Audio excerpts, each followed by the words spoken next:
Bienvenida a nuestra última clase de la materia Lucas Hechos, una ventana a la teología del Nuevo Testamento. Estamos empezando la última semana, la última unidad número 8, con el tema de la doctrina de las últimas cosas.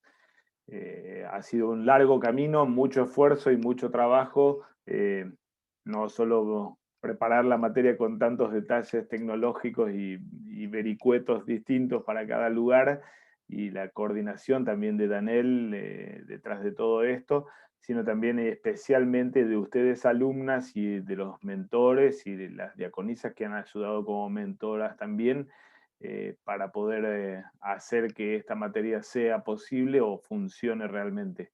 Sin ellos, sin la tarea de ustedes, nada de esto tendría sentido ni hubiese sucedido realmente. Así que es una alegría, un gran regocijo para el Seminario Concordia, el reformador de la República Dominicana, estar cerrando un trimestre del programa de formación de diaconisas. Vamos a comenzar con un momento de oración. En el nombre del Padre, del Hijo y del Espíritu Santo. Amén. Señor Jesucristo, que vendrás en gloria para juzgar a los vivos y a los muertos, afírmanos en la fe con tu poder, presérvanos en medio de las tentaciones y los afanes de esta vida, de modo que con firme devoción esperemos tu venida y la plena realización de tu glorioso reino.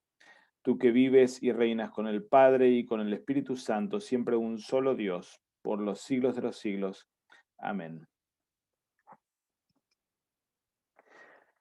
Bien, vamos a comenzar nuestro video, así empezamos la semana y luego va a haber otros trabajos durante el resto de la semana, pero para ya empezar a entender el vocabulario de la misma clase en el video y especialmente también de las lecturas, hace falta que revisemos lo que llamé aquí un mini diccionario del tema de la doctrina de las últimas cosas, porque para bien o para mal, tiene su lenguaje bastante particular todo este área. Uno de los términos, y usted tiene esto en su apunte de la materia, en el manual de la alumna, lo mismo que vamos a compartir aquí en pantalla, usted lo encuentra así en el apunte de la materia. Uno de los términos que vamos a tratar de definir es apocalipticismo. Suena a apocalipsis, ¿no? Y viene de ese mismo término. De todos modos, se llama apocalipticismo a la viva expectativa respecto del fin de los tiempos, visto como muy cercano o ya presente, esa viva expectativa que determina la forma de vida y la agenda de una comunidad cristiana.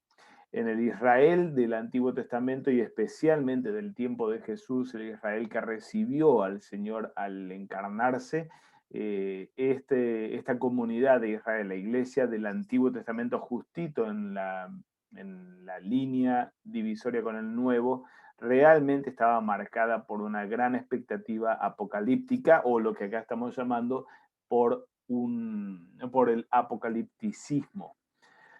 El término proviene del griego apocalipsis, que significa revelar o revelación o correr el velo de algo que antes estaba oculto.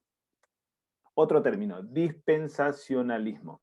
En la Comisión de Teología y Relaciones Eclesiásticas del Sínodo de Missouri ha publicado en las décadas atrás algunos escritos, eh, respondiendo a la herejía o la falsa doctrina dispensacionalista en distintos sentidos o en distintos frentes. Y allí usted tiene en su manual el link para poder ver esos escritos. Si tiene tiempo o en otro momento puede revisarlos, valen la pena realmente por el contenido en sí que tiene esos documentos de la Comisión de Teología y Relaciones Eclesiásticas de Missouri, como también por la relevancia que tiene para nuestro contexto latinoamericano, fuertemente influido por tradiciones pentecostales o carismáticas marcadas por este mismo tipo de pensamiento.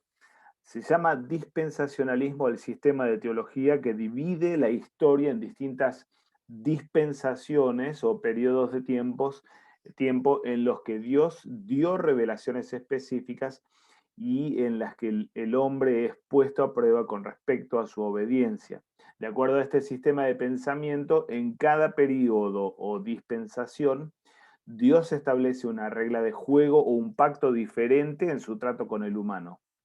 Los dispensacionalistas creen que el plan redentor de Dios se enfoca en la nación de Israel con provisiones hechas para los gentiles durante la era de la iglesia. Para los dispensacionalistas, Israel es el pueblo predilecto y sigue siendo la nación, la raza de sangre de Israel y la unidad política de Israel, la nación de Israel. Todo el resto de la iglesia y la iglesia gentil entre los que estamos nosotros, somos una especie de paréntesis en el trato prioritario que Dios tiene con Israel. Esto de acuerdo al pensamiento de los dispensacionalistas.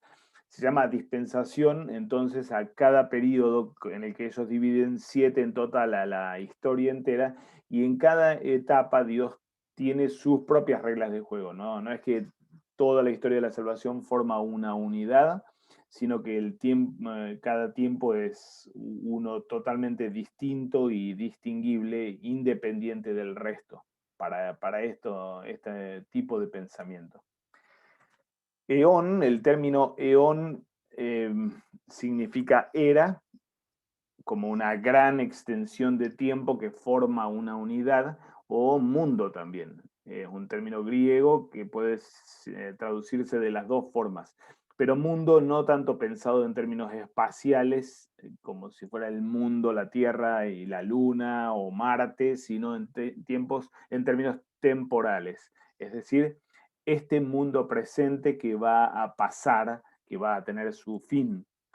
En el estudio de las últimas cosas, a veces, si habla del presente, perdón, a veces se habla del presente y del futuro eón, o de la era presente y la era futura. Así vamos a utilizarlo en este video.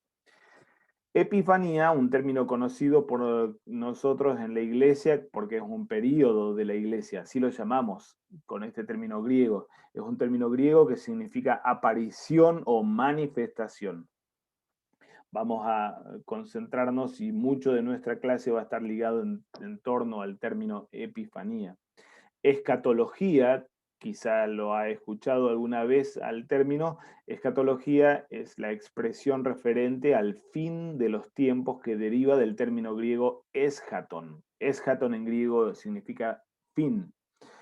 Por el modo en que especialmente los profetas del Antiguo Testamento hablan del fin de los tiempos, ese eschaton no solamente es el cese de la historia, el fin de esta historia, sino especialmente la llegada de la salvación esperada por el pueblo de Dios. Parusía, otro término raro, también derivado del griego, significa presencia o visitación. Estos términos, especialmente visitación en la Reina Valera, lo escuchamos una y otra vez, aunque no es exactamente ese el término en griego que utiliza el Nuevo Testamento. De todos modos, parusía puede traducirse como presencia, ese es el sentido propio, pero también como visitación. La presencia de alguien es la parusía, la parusía.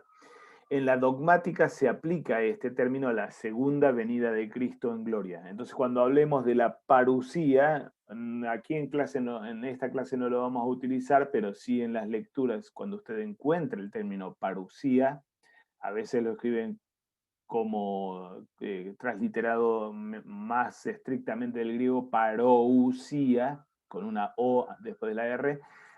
Cuando usted encuentre ese término, se refiere a la presencia de Cristo que sucederá cuando Él vuelva en gloria para el juicio final.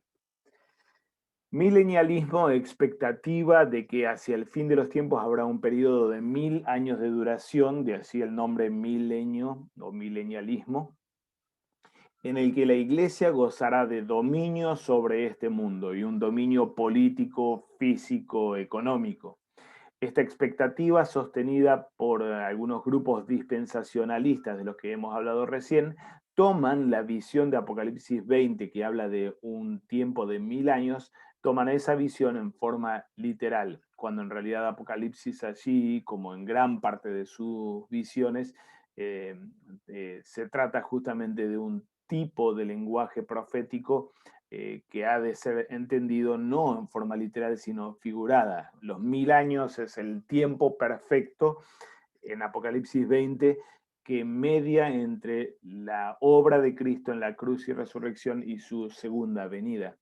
Quiliasmo, otro término que creo que sí va a aparecer en alguna de las lecturas, un término un poco más raro si se quiere, es otra forma de designar al milenio o al milenialismo, mejor dicho, y deriva del griego, no del latín, sino en este caso del griego gilia. Eh, a veces en la teología se utiliza la expresión quiliástico para referirse no necesariamente a un pensamiento que habla sí o sí de que habrá 1000 años, pero sí a la imaginación de algunos de que el paraíso puede ser realizado por nuestras manos aquí y ahora en la tierra, especialmente una imagen, una visión o una ilusión utópica como por ejemplo la de los hippies o la de la teología de la liberación o la del movimiento ecuménico moderno.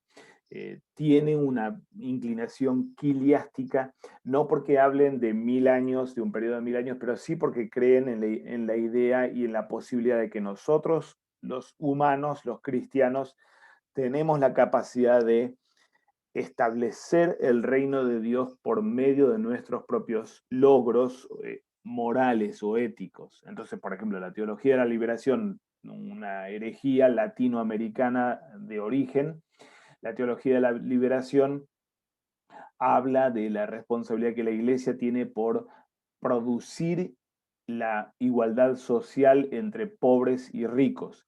Y para esto tiene que tomar las acciones que sean necesarias. Esa es la misión de la Iglesia para la teología de la liberación. Entonces, tiene esa visión quiliástica de que la Iglesia es capaz de producir el paraíso social, socioeconómico aquí en esta tierra. Obviamente por detrás está toda la filosofía marxista o la postura política marxista, pero desde un punto de vista teológico está bien llamar a esa postura de la teología de la liberación quiliástica, porque imagina una especie de milenio en esta tierra antes de que llegue el fin de los tiempos, ¿no? Israel, como hemos mencionado hace un momento, y el Israel especialmente del tiempo del Nuevo Testamento, está profundamente marcado por una comprensión apocalíptica o está profundamente marcada por el apocalipticismo. Pero esto no solamente en el tiempo de Jesús, realmente viene desde el origen. Luego de la caída, pensemos, por ejemplo, en cómo Yahvé da una promesa fundamental que proyecta a nuestros primeros padres en la fe, Adán y Eva, en su mirada hacia el futuro. Y Jehová Dios dijo a la serpiente, por cuanto esto hiciste, maldita serás entre todas las bestias y entre todos los animales del campo, sobre tu pecho andarás y polvo comerás todos los días de tu vida, y pondré enemistad entre ti y la mujer, y entre su simiente y la simiente suya. Esta te herirá en la cabeza y tú le herirás en el calcalañar. Es ese versículo 15 del capítulo 3 de Génesis, lo llamamos normalmente el protoevangelio, el evangelio primero, la primera vez que se pronuncia la promesa sobre el Mesías, la simiente de Eva que pisaría la cabeza de la serpiente.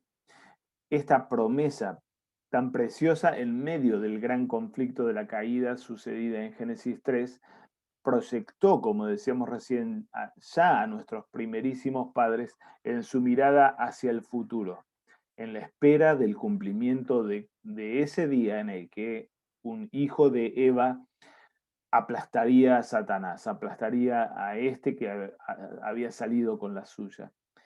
Pero no es la única promesa que tenemos. En realidad el Antiguo Testamento está cargadísimo de promesas. Solo vamos a considerar algunas pocas, como usted puede ver ya en su apunte. A Abraham se le da, así como a sus descendientes Isaac y Jacob, los tres patriarcas de Israel. Abraham recibe la promesa que lo sigue proyectando y lo afirma en su proyección hacia el futuro. Jehová había dicho a Abraham: vete de tu tierra y de tu parentela y de la casa de tu padre a la tierra que te mostraré. Y haré de ti una nación grande y te bendeciré y engrandeceré tu nombre y serás bendición. Bendeciré a los que te bendijeren y a los que te maldijeren maldeciré, y serán benditas en ti todas las familias de la tierra. Noten la dimensión totalmente abarcativa de la promesa de Dios, que obviamente no se cumple con la siguiente generación, con Isaac, Ismael, ni con la siguiente generación, Jacob, Esaú, ni con los 12 hijos de Jacob, ni con las otras generaciones, sino que finalmente alcanza cumplimiento, ese cumplimiento en la simiente de Abraham, Jesucristo. El rey David recibe una promesa también con respecto a un hijo suyo, Cristo. Y cuando tus días sean cumplidos y duermas con tus padres, yo levantaré después de ti a uno de tu linaje, el cual procederá de tus entrañas, y afirmaré su reino. Yo le seré a él padre, y él me será a mi hijo. Y será afirmada tu casa y tu reino para siempre delante de tu rostro, y tu trono será establecido eternamente.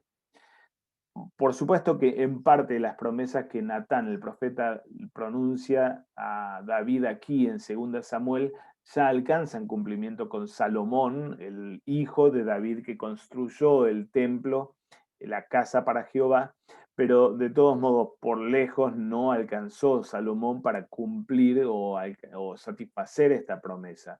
De modo que Israel siguió esperando el día en el que el reino de David quede establecido para siempre o eternamente, como lo pronuncian las palabras del profeta. La caída de Jerusalén fue un gran escándalo, un profundo escándalo hacia el final del Antiguo Testamento, un profundo escándalo porque el pueblo de Dios, la ciudad santa escogida por Dios, el mismísimo templo, la casa santa de Dios, había sido destruida y el pueblo escogido estaba en ruinas, al punto de que decían: estamos sepultados y ya no hay forma de que salgamos de esto, hemos desaparecido y nuestro Dios nos ha abandonado simplemente. El profeta Ezequiel sirve a su pueblo en el exilio, pronunciando las profecías dadas por Dios, entre las que se encuentran las que tenemos en pantalla. Me dijo luego: hijo de hombre, todos estos huesos son la casa de Israel. He aquí ellos dicen: nuestros huesos se secaron y pereció nuestra esperanza y somos del todo destruidos. Por tanto, profetiza y diles: así ha dicho Jehová el Señor: he aquí yo abro vuestros sepulcros, pueblo mío, y os haré subir de vuestras sepulturas y os traeré a la tierra de Israel. Y sabréis que yo soy Jehová cuando abra vuestros sepulcros y os saque de vuestras sepulturas, pueblo mío. Y pondré mi espíritu en vosotros y viviréis y os haré reposar sobre vuestra tierra, y sabréis que yo Jehová hablé y lo hice, dice Jehová. Por cierto, poco tiempo después, o algunos cuantos años después, Israel vuelve a la tierra prometida, a la tierra de Israel, del exilio babilónico y del resto de la dispersión en la que había quedado una vez que el reino del norte y del sur habían caído bajo los babilonios, bajo los asirios primero y bajo los babilonios después. De esa dispersión en todo el mundo, Dios volvió a recoger, como podemos leer en el libro de Esdras y de Nehemías, volvió a recoger al pueblo en la tierra prometida, de modo que parte de la promesa de Ezequiel 37 ya se cumplió allí, unos 200 años antes de Cristo, por lo menos, o 400 años antes de Cristo, por lo menos. Ya se había cumplido allí. No obstante esto, la promesa era un poco más amplia y extensa de la mera figura o de la mera metáfora que parece estar usando aquí el profeta de muertos resucitados como la nación fulminada y ahora restaurada o restablecida. La promesa de la resurrección de los muertos y de levantar de entre muertos espirituales un pueblo santo, lleno del Espíritu Santo, que portador del Espíritu de Dios, no se terminó de cumplir allí 400 años antes de Cristo, sino que sabemos que se cumplió especialmente en el Pentecostés, a partir del Pentecostés, hoy día con la proclamación del Evangelio, y un día alcanzará esta gran promesa de Ezequiel 37 su cumplimiento final, cuando nuestros cuerpos sean glorificados y salgan de sus sepulturas y nuestros cuerpos ya no sean de la tierra, sino que sean cuerpos espirituales, como Pablo habla en 1 Corintios 15. Así que Israel, inclusive en el exilio o inclusive después del exilio, sigue mirando hacia adelante, hacia aquel día en el que estas promesas tan amplias, tan extensas, alcancen su cumplimiento definitivo. Al retorno del exilio, las cosas parecieron primero más o menos esperanzadoras, aunque pronto hubo muchas decepciones y especialmente justo antes de los años en que aparezca el Señor Jesús y asuma nuestra naturaleza, la situación era realmente patética para el Israel que había vuelto a la tierra prometida. Lejos de así estar disfrutando de un paraíso o del cumplimiento de las grandes promesas de los profetas del Antiguo Testamento, estaban siendo dominados por los griegos, por los romanos y bajo la tiranía de hombres como Herodes. Muchos años antes que Herodes, pero ya en esa lamentable situación y decaimiento del Israel que había vuelto del exilio a la tierra prometida con mucha esperanza de que ahora sí venía el fin. Habían vuelto a la tierra prometida, pero luego surgió una gran cantidad de decepciones y de muestras de la contaminación moral y espiritual de Israel y religiosa también. Así que Zacarías pronuncia profecías en ese contexto, entre las que encontramos esta del capítulo 9. Alégrate mucho, hija de Sión, da voces de júbilo, hija de Jerusalén. He aquí tu rey vendrá a ti, justo y salvador, humilde y cabalgando sobre un asno, sobre un pollino, hijo de asna. Y de Efraín destruiré los carros y los caballos de Jerusalén, y los arcos de guerra serán quebrados, y hablará paz a las naciones, y su señorío será de mar a mar, desde el río hasta los fines de la tierra. Obviamente esto no alcanzó su cumplimiento con Judas Macabeo, el gran revolucionario del siglo II antes de Cristo, y mucho menos con Herodes el Grande, aunque Herodes el Grande extendió los límites de Israel a tamaños tan grandes casi como los del rey David o Salomón, pero de todos modos, por cierto que este no era un rey humilde, manso y que venía a traer paz a Israel, y tampoco a las naciones, y tampoco su reino iba de mar a mar o cubría la totalidad del mundo. La promesa era más grande, el saco era, o el traje era más grande que esto que parecían portarlo.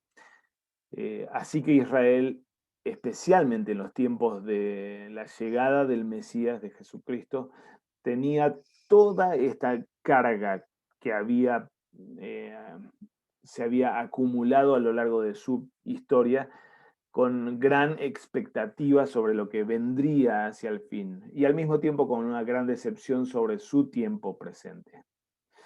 Los especialistas del Nuevo Testamento entonces hablan de varias convicciones que formaban el pensamiento apocalíptico del Israel del tiempo de Jesús. Vamos a reducirla o resumirla a tres convicciones.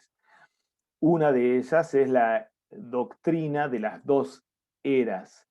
Esta historia, tiene su fin marcado y aquí no vamos a tener el paraíso, pero sí le seguirá una era restaurada. Es decir, tenemos dos eras, y así pensaba el Israel del tiempo de Jesús. La era presente es una era de corrupción marcada por el pecado, pero viene una era futura en la que Dios va a revertir la injusticia, va a reivindicar a los suyos justos que sufren y va a castigar a los impíos que parecen salirse con la suya y dominar y aplastar al pueblo santo de Israel, pero que van a ser entonces objeto de la ira divina, como los impíos o los pecadores también. Una segunda convicción es que entre era y era sucederá una intervención final de Yahvé que producirá el paso de la presente era a la futura. Esa intervención de Yahvé es casi como una estaca que se clava o un rayo que cae y que pone fin a esta era presente y abre entonces la era futura en la que Dios mismo ordene las cosas y ponga o establezca su propio dominio y su propio reino sobre la realidad, que parece contradictoria. Y una tercera convicción que caracteriza el pensamiento apocalíptico es que ese final es inminente, es decir, no falta nada, está muy, muy cerca, está a la mano. Realmente Israel estaba esperando que de una vez por todas llegue ese fin de los tiempos para ser liberados, para ser reivindicados, pero también para ser purificados como pueblo a fin de disfrutar las grandes promesas de salvación que Dios había pronunciado desde antaño, desde los comienzos de la historia del pueblo de Dios. Lucas Hechos nos cuenta toda esta historia fundamental que hemos abrazado y que hemos revisado en esta materia, y la cuenta en el contexto de las últimas cosas o del apocalipticismo del que estuvimos hablando recién. La aparición de Cristo en escena realmente es el ya de esa tan larga espera. Ya llegó la intervención de Yahvé en este Mesías que aparece en escena y que hace prodigios como lo vemos. El, Zacarías, el padre de Juan el Bautista, al recibir la promesa y ver el nacimiento de su hijo, canta exaltando ese gran ya de la salvación que se había abierto delante de sus ojos, diciendo: bendito el Señor Dios de Israel, que ha visitado y redimido a su pueblo y nos levantó un poderoso Salvador en la casa de David su siervo, como habló por boca de sus santos profetas que fueron desde el principio, salvación de nuestros enemigos y de la mano de todos los que nos aborrecieron, para hacer misericordia con nuestros padres y acordarse de su santo pacto, del juramento que hizo a Abraham nuestro padre, que nos había de conceder que, librados de nuestros enemigos, sin temor le serviríamos en santidad y en justicia delante de él todos nuestros días. El sacerdote Zacarías, padre de Juan el Bautista, ve que al nacer su hijo prometido, en forma milagrosa, como sucedió con el nacimiento de Juan el Bautista, todas estas promesas que habían recorrido el Antiguo Testamento ahora estaban al fin alcanzando su cumplimiento. Estaba sucediendo ese gran ya de la estaca que Yahvé ponía entre la era presente y la era futura, de modo que ahora se abría el cumplimiento de las grandes promesas del Antiguo Testamento. Así inicia Jesús mismo en su discurso inaugural en la sinagoga de Nazaret.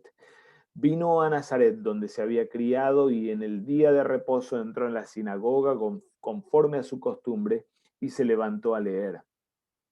Y se le dio el libro del profeta Isaías.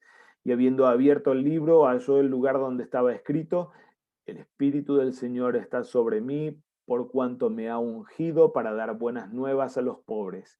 Me ha enviado a sanar a los quebrantados de corazón, a predicar el año agradable del Señor. Y enrollando el libro, lo dio al ministro y se sentó. Y los ojos de todos en la sinagoga estaban fijos en él, y comenzó a decirles: hoy se ha cumplido esta escritura delante de vosotros. Qué impresionante haber escuchado eso de boca del Señor. porque lo que significaba era que la gran estaca amarilla, el corte de esta era de decaimiento, de sufrimiento y de quebrantamiento de corazón, estaba alcanzando su fin y de una vez por todas se abría la era futura, el año agradable del Señor. Me imagino lo que habrá sido para los fieles en Nazaret. Escuchar estas palabras de boca del Señor habrá sido realmente un gran impacto para ellos, porque todas sus generaciones anteriores habían esperado ese momento y ahora lo tenían a él allí adelante, anunciando y proclamando que ya llegaba, ya había llegado esa hora. En alguna otra ocasión dentro del Evangelio de Lucas leemos o estas palabras del Señor, mas si por el dedo de Dios echo fuera los demonios, ciertamente el reino de Dios ha llegado a vosotros. El gran anuncio de que la era futura se abría y se abría con su propio oficio mostrado y manifestado en la potencia que él tenía sobre el enemigo Satanás. Impresionante. El Señor había entrado en escena y la era presente se terminaba y la era futura estaba abriéndose o finalmente ahora se iba a abrir. No obstante esto, algo pasó, algo raro pasó. Sea quien sea que haya dudado, si los discípulos de Juan el Bautista o Juan el Bautista mismo en la cárcel, pero sí se puso esta gran pregunta. ¿Será que todavía no? Los discípulos de Juan le dieron las nuevas de todas estas cosas que el Señor estaba haciendo a Juan. Y llamó Juan el Bautista a dos de sus discípulos y los envió a Jesús para preguntarle, ¿eres tú el que había de venir o esperamos a otro? Esta pregunta, que como digo, entre los teólogos a lo largo de la historia hay una larga discusión de si el que dudó fue Juan por la situación en la que él estaba o por no ver satisfecho las expectativas que él tenía con respecto al Mesías, o si eran los discípulos de Juan, sea quien sea, alguien, unos cuantos, de hecho muchísimos, no creían que este Jesús sea el gran ya de la salvación. Y de hecho, muchos de los rasgos con los que Jesús se manifestaba mostraban a las claras que él sí era el Mesías esperado, pero muchos de los rasgos sorprendían por lo menos, o eran un poco inesperados. Y esto generaba esa sensación entre sus propios discípulos de ambigüedad, entre ese ya y ese todavía no. De acuerdo a lo que el relato de Lucas y Hechos nos presentan, sí, la muerte y resurrección de Cristo tiene todas las marcas de ser esa gran cuña que Dios pone entre las dos eras para habilitar la nueva era de salvación. Pensemos, sino cómo empieza el capítulo 24 de Lucas. El primer día de la semana, muy de mañana, vinieron al sepulcro trayendo las especias aromáticas que habían preparado algunas y algunas otras mujeres con ellas. Y hallaron removida la piedra del sepulcro, y entrando no hallaron el cuerpo del Señor Jesús. Aconteció que estando ellas perplejas por esto, he aquí se pararon junto a ellas dos varones con vestiduras resplandecientes. Y como tuvieron temor y bajaron el rostro a tierra, les dijeron, ¿por qué buscáis entre los muertos al que vive? No está aquí, sino que ha resucitado.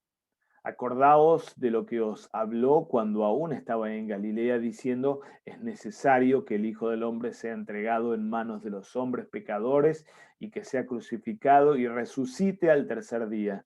Entonces ellas se acordaron de sus palabras y volvieron del sepulcro, y volviendo del sepulcro dieron nuevas de todas estas cosas a los 11 y a todos los demás. Aquí tenemos realmente en la escena del sepulcro el paso de la era antigua a la era nueva, o de la era presente a la era futura, la era de la muerte y del padecimiento bajo el ataque satánico, a la era de la victoria de Dios y de la resurrección de entre los muertos, como el hecho del sepulcro vacío lo testifica. Lucas 24 está cargado de era futura, o mejor dicho, de ese gran ya que abre la era futura. Del mismo modo nos describe casi en los mismos términos Lucas en sus primeros versículos del segundo tomo. En el primer tratado, oh Teófilo, hablé acerca de todas las cosas que Jesús comenzó a hacer y a enseñar hasta el día en que fue recibido arriba, después de haber dado mandamientos por el Espíritu Santo a los apóstoles que había escogido, a quienes también, después de haber padecido, se presentó vivo con muchas pruebas indubitables, apareciéndoseles durante 40 días y hablándoles acerca del reino de Dios. Qué gozo increíble habrá sido para aquellos discípulos estar con el resucitado mismo, escuchando de su boca hablar acerca del reino de Dios, esa gran categoría o ese gran concepto escatológico o de fin de los tiempos, el establecimiento de la era futura tan esperada por Israel, que había padecido otros reinos, pero que ahora finalmente veía que se estaba estableciendo el reino de Dios. Es lógica la pregunta, pero es sorprendente lo que pasa entonces. En los siguientes versículos tenemos este relato. Entonces los que se habían reunido le preguntaron diciendo, Señor, ¿restaurarás el reino a Israel en este tiempo?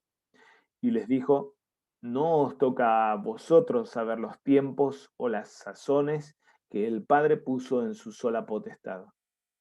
Y habiendo dicho estas cosas, viéndolo ellos, fue alzado y le recibió una nube que le ocultó de sus ojos. Vaya, por lo menos, sorpresa, si uno no se atreve a decir decepción.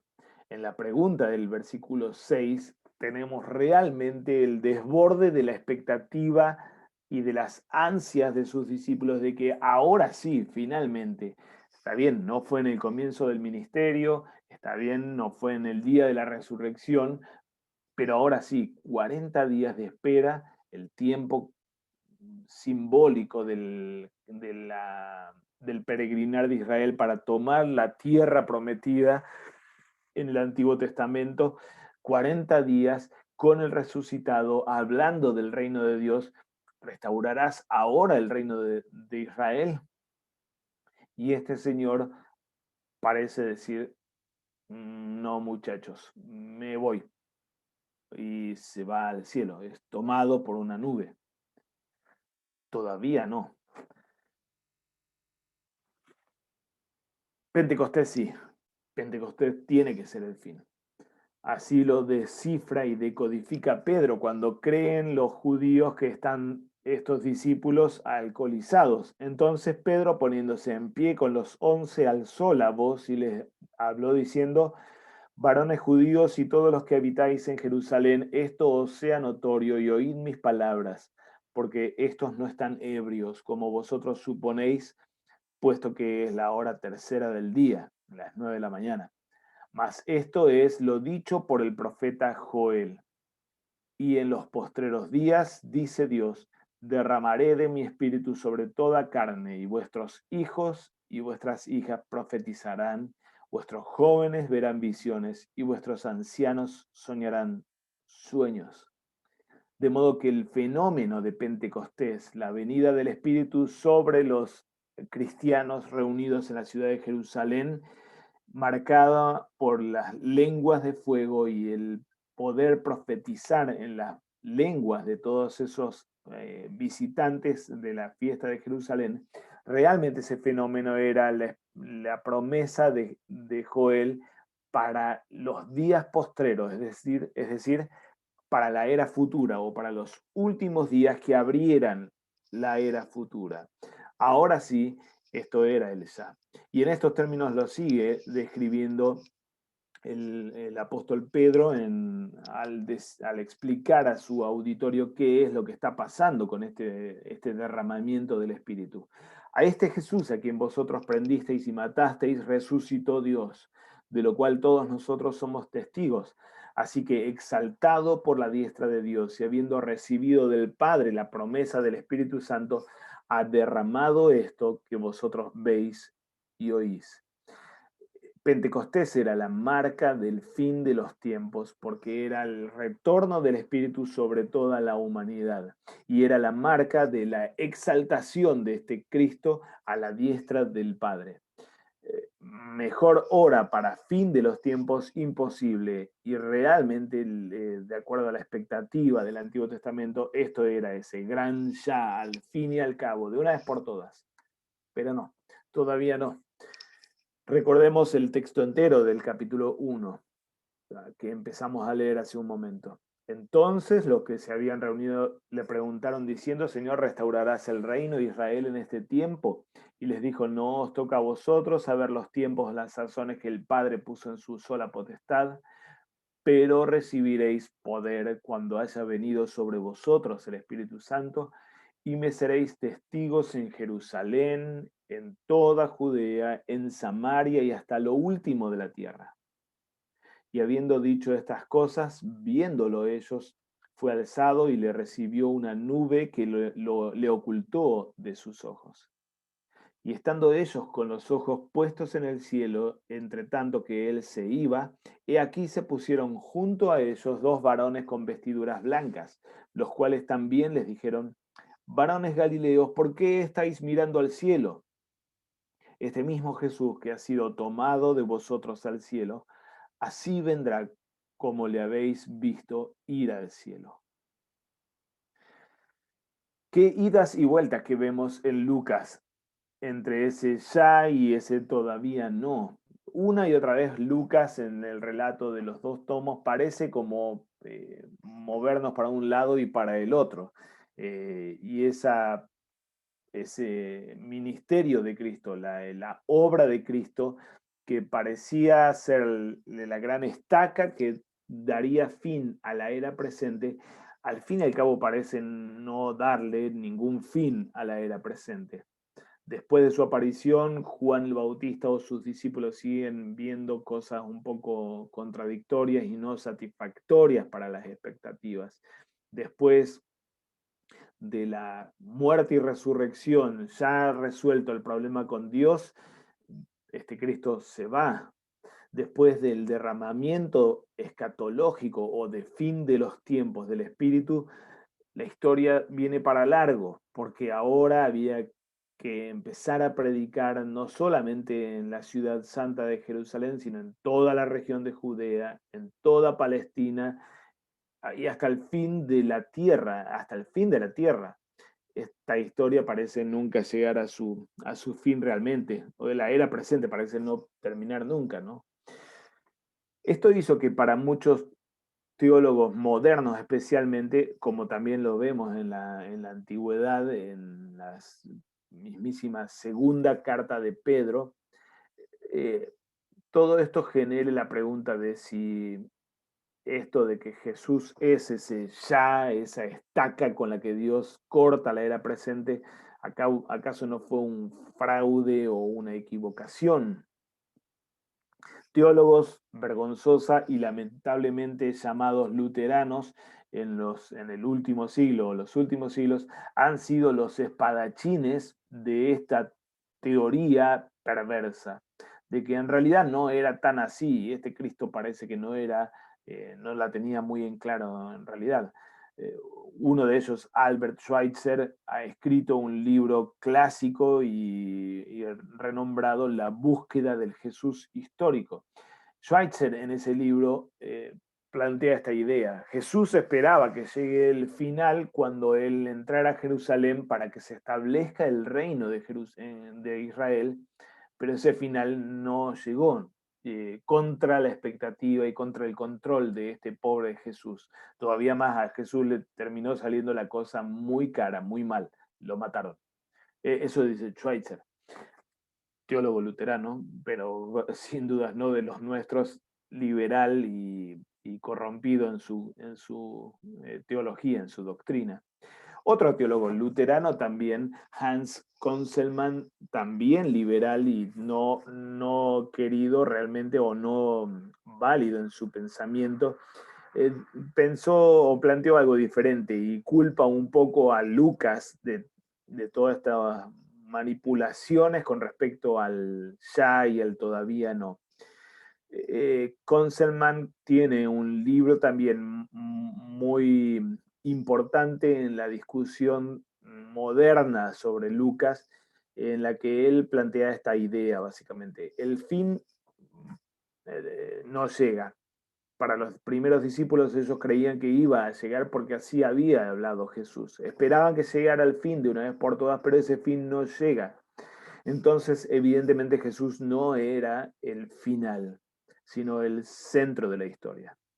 Así que Conselman dice, Lucas es uno de los cerebros que inventan una historia en tres partes, la historia de la ley en el Antiguo Testamento, la historia de la gracia en Cristo y la historia del Espíritu o de la Iglesia a partir de Pentecostés.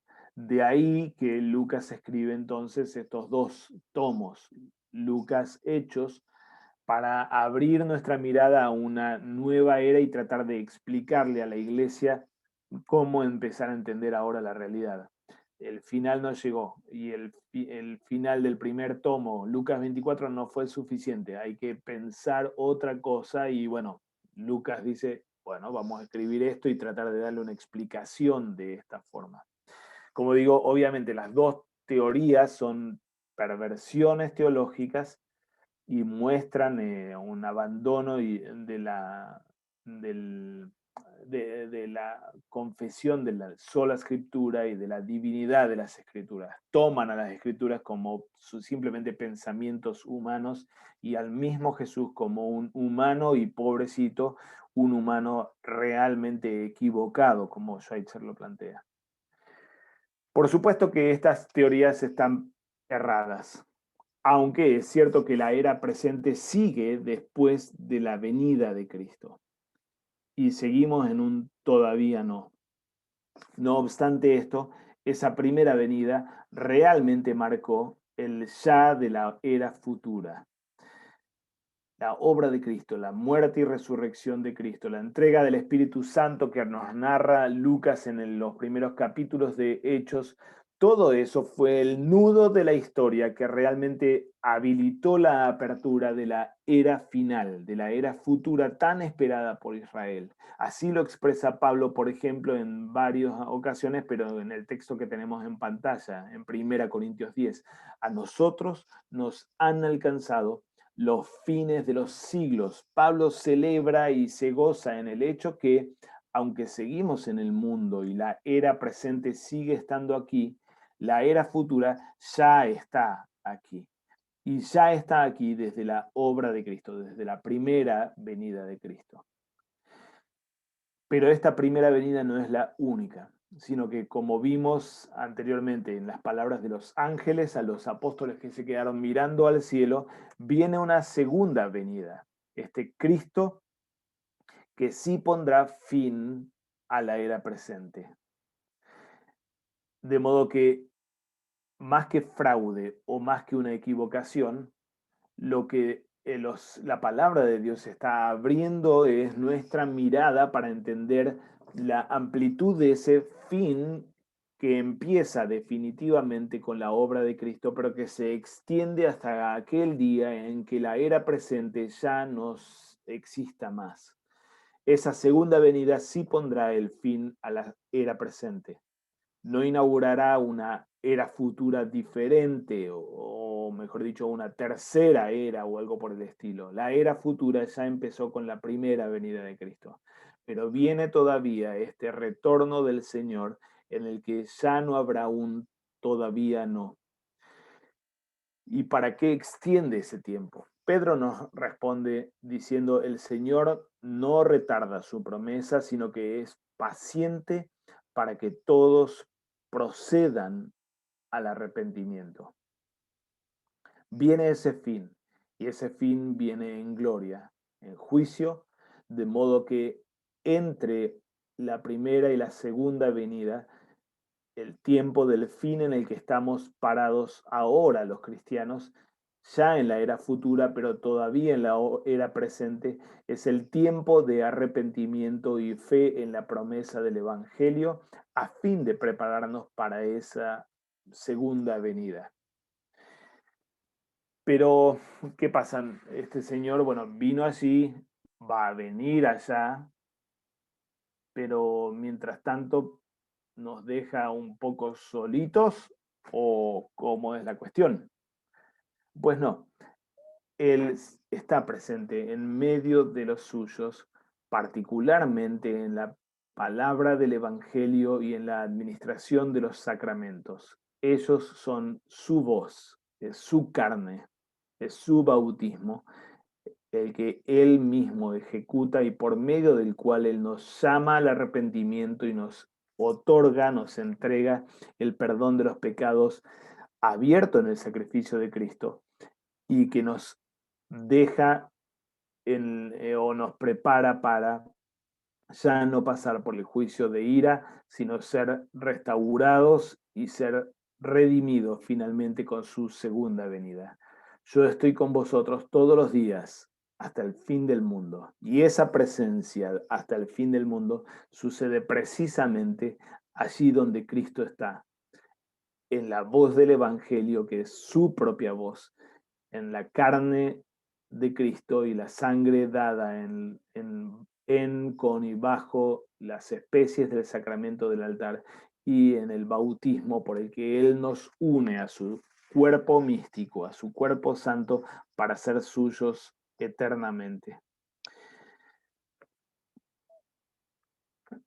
Combinando el lenguaje que Pablo mismo usa en Tito capítulo 2 y el que Lutero utiliza en el Catecismo Mayor, Pablo utiliza en Tito 2 el término epifanía y Martín Lutero utiliza en el Padre Nuestro la venida del reino en la explicación de la petición del Padre Nuestro, combinando ambos textos o los conceptos articulados por ambos padres, por las escrituras y por esta confesión catequética del Catecismo Mayor, podríamos decir que estos tres momentos de los que hemos hablado recién, primera venida, segunda venida y en el medio la venida de Cristo en la palabra y los sacramentos, son tres epifanías. Son las tres formas, tres momentos, tres lugares en los que Cristo viene a nosotros. Pablo dice a Tito, porque la gracia de Dios se ha manifestado, así utiliza el verbo emparentado con epifanía, el verbo epifaino, porque la gracia de Dios se ha manifestado para salvación de todos los hombres, enseñándonos que renunciando a la impiedad y a los deseos mundanos, vivamos en este siglo sobria, justa y piadosamente, aguardando la esperanza bienaventurada y la manifestación epifaneia gloriosa de nuestro gran Dios y Salvador. Así utiliza el mismo término en un caso como verbo y en otro como sustantivo para hablar de la primera venida y de la llamada segunda venida, la primera en carne y aquí la tercera epifanía en gloria. A las dos las llama epifanía y por eso lo llamamos así también a esa temporada de la iglesia, esa estación de la iglesia en la que recordamos su primera venida y nos preparamos para su segunda venida en juicio. El Catecismo Mayor, hablando en términos un poco diferentes sobre la venida del reino, dice: la venida del reino hacia nosotros se realiza de dos maneras. Primero, aquí temporalmente, por la palabra y la fe.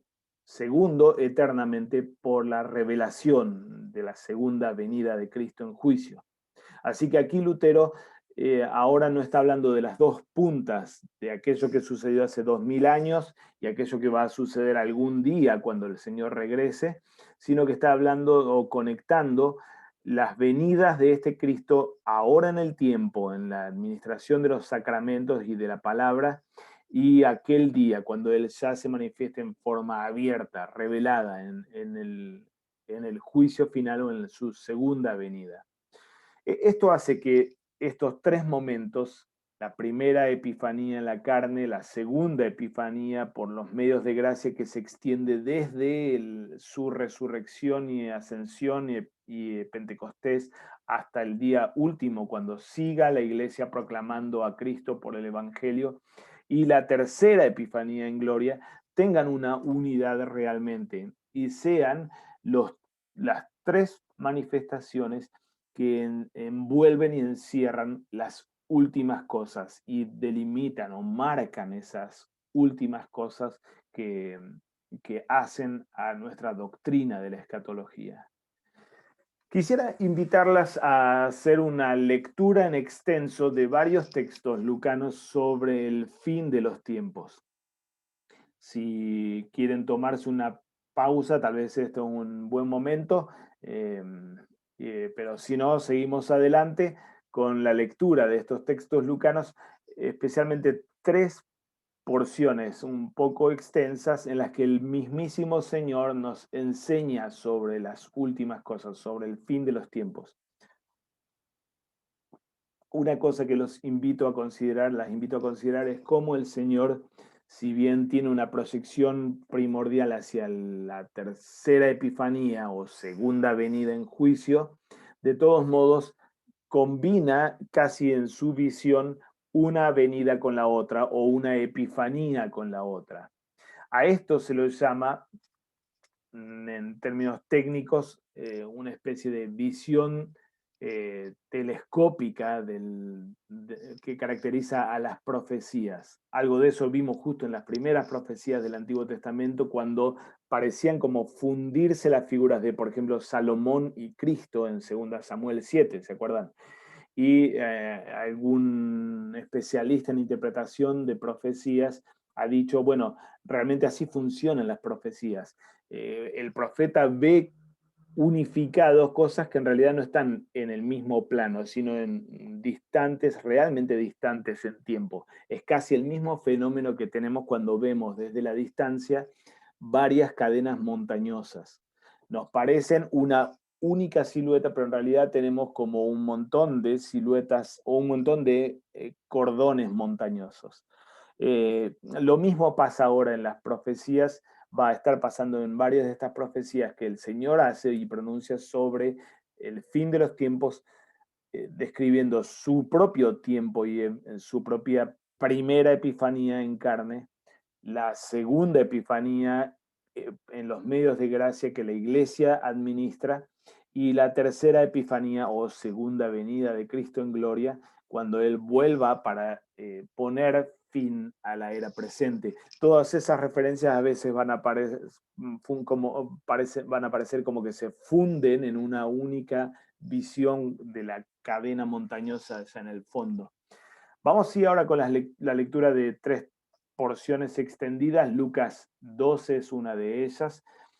Estén ceñidos vuestros lomos y vuestras lámparas encendidas, y vosotros sed semejantes a los hombres que aguardan a que su Señor regrese de las bodas, para que cuando llegue y llame, le abran enseguida. Bienaventurados aquellos siervos a los cuales su Señor cuando venga halle velando. De cierto os digo que se ceñirá y hará que se sienten a la mesa y vendrá a servirles. Y aunque venga a la segunda vigilia y aunque venga a la tercera vigilia, si los hallare así, bienaventurados son aquellos siervos. Pero sabe de esto.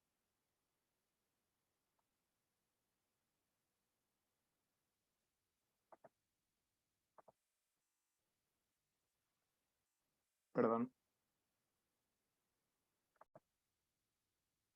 Disculpe, hubo un problema técnico aquí con la cuenta, pero creo que seguimos adelante. Decía, versículo 39, pero sabe de esto que si supiese el padre de familia a qué hora el ladrón había de venir, velaría ciertamente y no dejaría minar su casa.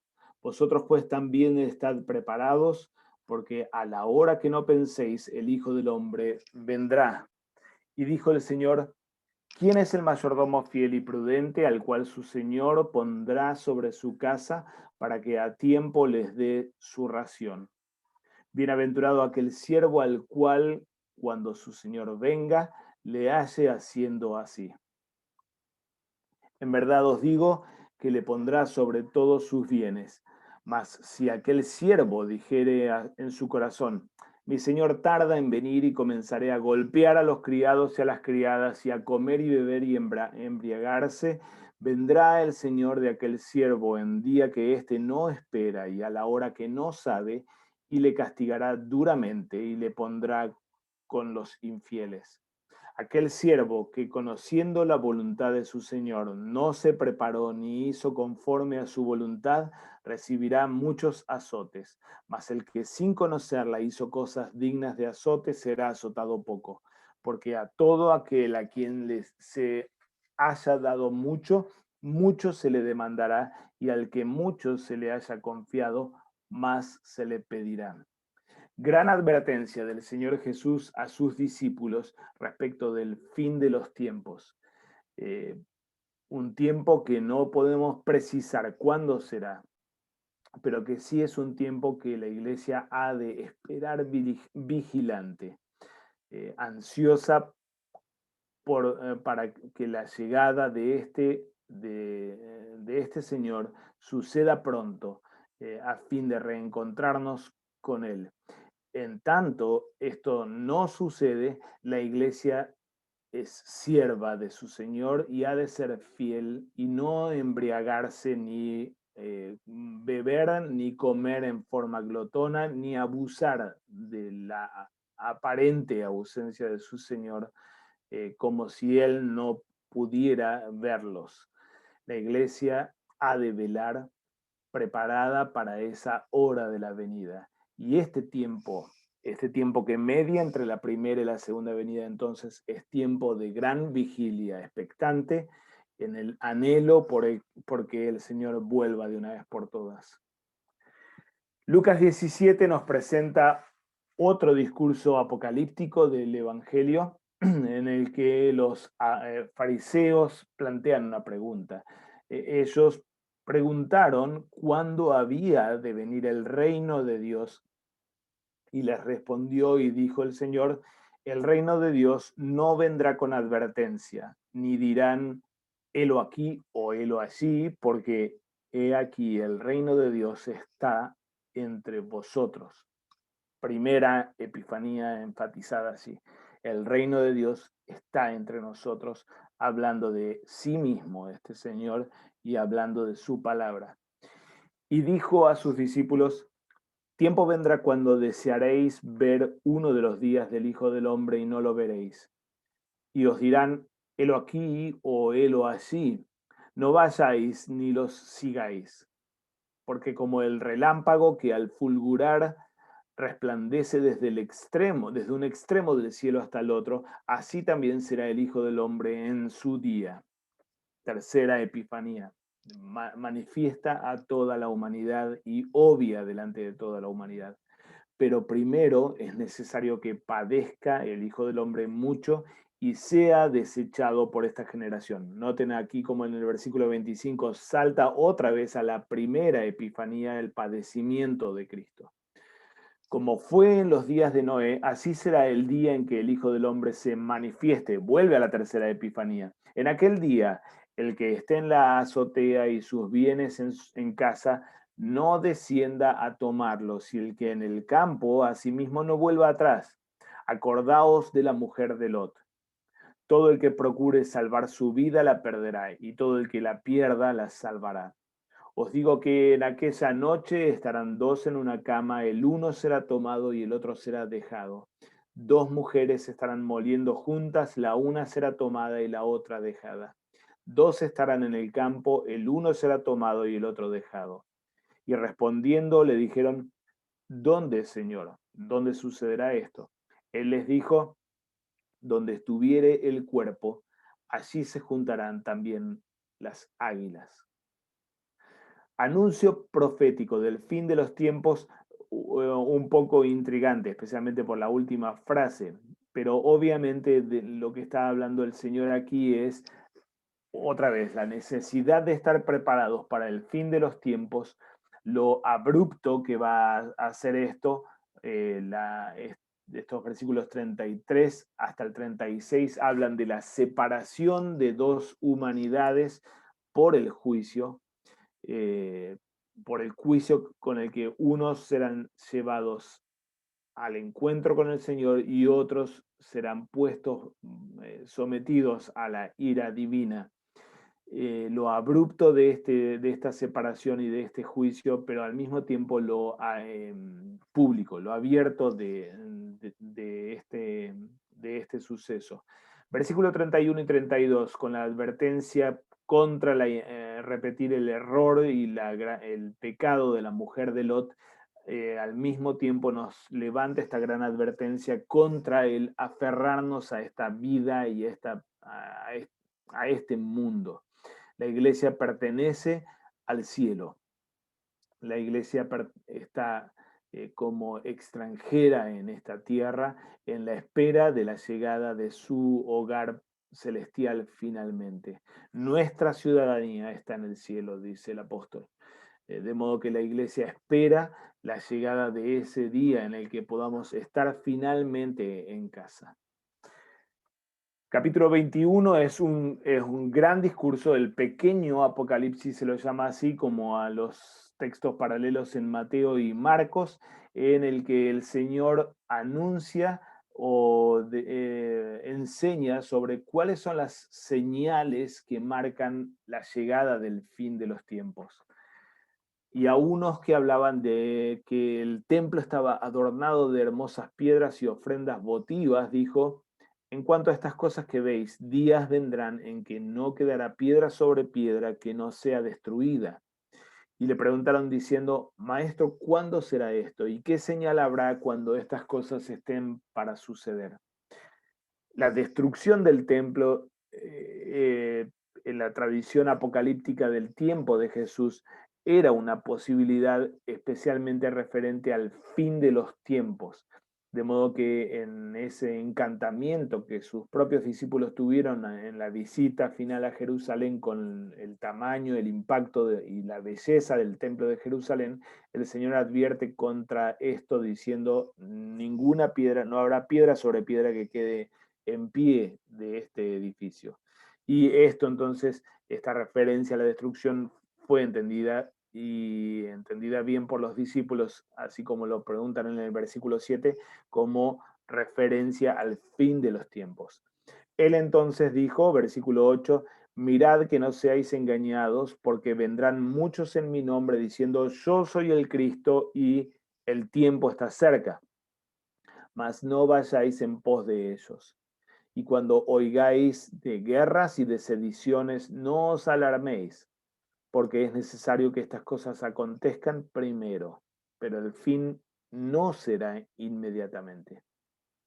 Entonces les dijo: se levantará nación contra nación y reino contra reino, y habrá grandes terremotos y en diferentes lugares hambre y pestilencias, habrá terror y grandes señales del cielo. El Señor aquí entonces empieza a hablar de las señales del fin de los tiempos como señales que en realidad ya suceden desde la primera Epifanía en adelante y que se extienden a lo largo de toda la historia hasta la tercera Epifanía. Esas señales de la ira venidera en sucesos del mundo y sucesos también de la naturaleza o cósmicos no son al mismo tiempo la marca evidente de que el fin ya es inminente, porque de hecho sucedieron desde la primera venida de Cristo en adelante. Pero antes de todas estas cosas os echarán mano y os perseguirán y os entregarán a las sinagogas y a las cárceles, y seréis llevados ante reyes y ante gobernadores por causa de mi nombre. Y esto os será ocasión para dar testimonio. Proponed en vuestros corazones no pensar antes cómo habéis de responder en vuestra defensa, porque yo os daré palabra y sabiduría, la cual no podrán resistir ni contradecir todos los que se opongan. mas seréis entregados aún por vuestros padres y hermanos y parientes y amigos, y matarán a algunos de vosotros, y seréis aborrecidos de todos por causa de mi nombre. Pero ni un cabello de vuestra cabeza perecerá. Con vuestra paciencia ganaréis vuestras almas. Esta segunda sección, entonces, del mismo texto de Lucas 21, nos anuncia, o el Señor está anunciando, la vida presente de la iglesia de padecimiento. No ahora solamente en el año 2020, sino la realidad presente de la iglesia desde el tiempo de Pentecostés en adelante, como hemos visto en la lectura de Hechos, la gran persecución que vino sobre la iglesia y que marcó realmente la proclamación del evangelio puro a lo largo de toda la historia. La iglesia está bajo la cruz y siguiendo detrás del Señor crucificado y maltratado, sigue sufriendo el ataque satánico y el ataque del mundo que no soporta el evangelio. Pero esta misma persecución, como el Señor lo pone aquí, ha de ser usada como ocasión para dar testimonio. Este tiempo de padecimiento y cruz es el tiempo de la proclamación y de la extensión del Evangelio al costo de la vida que la Iglesia ha de dar por causa de esa predicación. Sigue el texto todavía, habíamos llegado hasta el versículo 19, versículo 20, ahora el Señor pone una mirada especial en la referencia a la caída de Jerusalén, en realidad desde donde surgió todo este discurso en la conversación con sus discípulos, y esta caída sucede en el año 70 después de Cristo, como sabemos. Eh, la venida de Cristo sucede obviamente en el año, alrededor del año, o este discurso, mejor dicho, en el año 30, alrededor del año 30. El Señor ahora ubica la profecía sobre la caída de Jerusalén dentro de este discurso apocalíptico como una de las señales del fin de los tiempos, que alcanzó su cumplimiento en forma relativamente inmediata, 40 años después de la muerte de Cristo y resurrección de Cristo, pero que ya forma parte del cuadro apocalíptico que el Señor está describiendo. Pero cuando viereis a Jerusalén rodeada de ejércitos, sabed entonces que su destrucción ha llegado. Entonces los que estén en Judea huyan a los montes, y los que en medio de ella váyanse, y los que estén en el campo no entren en ella, porque estos son días de retribución, para que se cumplan todas las cosas que están escritas. Mas hay de las que estén encintas y de las que críen en aquellos días, porque habrá gran calamidad en la tierra e ira sobre este pueblo. Y caerán a filo de espada y serán llevados cautivos a todas las naciones. Y Jerusalén será hollada por los gentiles hasta que los tiempos de los gentiles se cumplan. Versículo 24 cierra este anuncio sobre la caída de Jerusalén que ya sucedió en el año 70 y vuelve ahora a proyectarse hacia el fin de los tiempos, hacia la tercera epifanía o la venida en gloria del Hijo del Hombre. Entonces habrá señales en el sol, en la luna y en las estrellas, y en la tierra angustia de las gentes, confundidas a causa del bramido del mar y de las olas, desfalleciendo los hombres por el temor y la expectación de las cosas que sobrevendrán en la tierra, porque las potencias de los cielos serán conmovidas. Entonces verán al Hijo del Hombre, que vendrá en una nube con poder y gran gloria. Cuando estas cosas comiencen a suceder, erguíos y levantad vuestra cabeza, porque vuestra redención está cerca. Precioso versículo, el 28, que marca realmente el gran contraste entre las naciones impías o incrédulas y la iglesia de Cristo, que en medio del sufrimiento va a poder ver a su Señor volviendo en poder y gloria, no para temor de la iglesia, sino al contrario, para levantar la cabeza aplastada por el padecimiento y por la persecución que está sufriendo la iglesia, va a poder erguirse y levantar la cabeza porque vuestra redención está cerca. el nombre de nuestra clase y de nuestro video, y la gran promesa, la gran melodía de triunfo de la iglesia ante la llegada de su Señor para redimir a los suyos y liberarlos de sus padecimientos. Todavía sigue el texto en el último tramo con la parábola sobre la higuera o las brevas y los higos y la exhortación final. Tal vez un comentario sobre la parábola. No soy experto en botánica para nada, pero sí tengo un suegro que sabe de plantas y le gusta, y una suegra también. Sucede algo particular a lo que el Señor está haciendo referencia aquí y que es muy bonita la imagen. Las higueras al entrar o antes de entrar en el invierno hacen brotar las brevas, los primeros frutos que quedan pequeños y atraviesan todo el invierno, de modo que cuando la breva se madura, ya viene la cosecha de higos detrás de ella. Los higos nacen luego, no antes del invierno, sino después del invierno. Pero la breva que ya surgió antes del invierno, al aparecer y manifestarse, anuncia la cosecha de los higos. La relación de la que está hablando Jesús aquí entre breva e higos es la relación que la iglesia, el cuerpo de Cristo, tiene con Cristo mismo. Él es la breva, surgida de la nada o surgida de su muerte, surgida del sepulcro antes del invierno, para anunciar y preparar el camino a lo largo de todo ese invierno del tiempo de la segunda Epifanía, para aquella hora en la que los higos sean cosechados, en la que el cuerpo místico de Cristo disfrute de la misma gloria y de la misma exaltación que su cabeza, Cristo, o que la breva. También les dijo una parábola: mirad la higuera y todos los árboles. Cuando ya brotan, viéndolo, sabéis por vosotros mismos que el verano está ya cerca.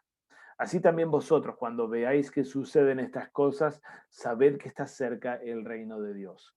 De cierto os digo que no pasará esta generación hasta que todo acontezca. El cielo y la tierra pasarán, pero mis palabras no pasarán. Mirad también por vosotros mismos, que vuestros corazones no se carguen de glotonería y embriaguez y de los afanes de esta vida, y venga de repente sobre vosotros aquel día. Porque como un lazo vendrá sobre todos los que habitan sobre la faz de toda la tierra. Velad pues en todo tiempo, orando que seáis tenidos por dignos de escapar de todas las cosas que vendrán y de estar en pie delante del Hijo del Hombre. Gran anuncio, el capítulo 21, realmente un gran texto apocalíptico que nos describe todo el fin, especialmente con la mirada en su segunda venida, o en lo que aquí estamos llamando la tercera epifanía en gloria del Señor.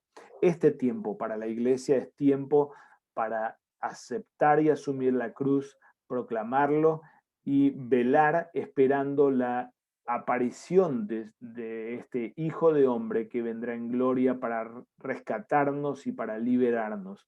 Nuestra redención está cerca.